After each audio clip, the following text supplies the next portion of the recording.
Tragedy comes to South Wales, as near the village of Siggingstone, Glamorganshire, lies the wreckage of a giant Tudor 5 airliner, largest British type in regular service, in which 80 lives were lost out of a total of 83 passengers and crew. The added horror of fire was narrowly averted when the plane missed this high-tension wire as it plunged to earth near its home airport. Most of the passengers returning from Ireland were Welsh rugby supporters, who only a few hours before had seen their team win the Triple Crown.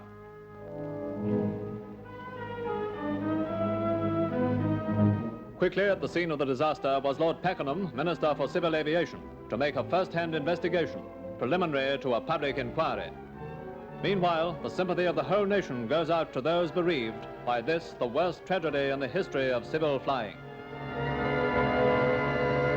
A joyful Wales is thrown into mourning. Disaster strikes in the heart of the valleys at Siggingstone. A Tudor 5, Britain's largest airliner, crashes. 80 people die in the worst disaster in aviation history. Faithful supporters of Wales, they had seen their team triumph.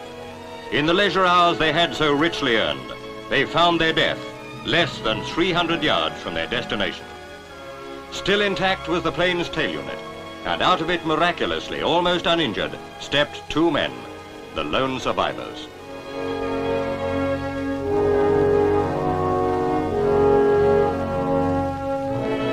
Sympathy is all too slender when faced with tragedy such as this. But in this her hour of mourning, Wales's grief is shared by the nation.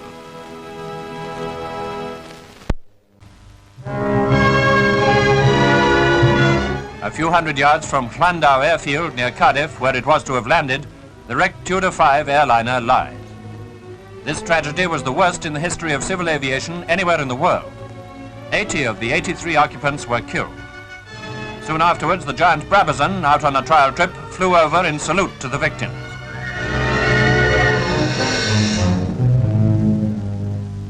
The Tudor had been specially chartered to bring back from Dublin Welsh spectators who'd been to watch the Wales versus Ireland rugby match. Throughout Britain, the deepest sympathy is felt for the bereaved. In a nearby hospital, 2 of the 3 who survived the crash are here seen recovering, Mr. Rogers and his brother-in-law, Mr. Anthony.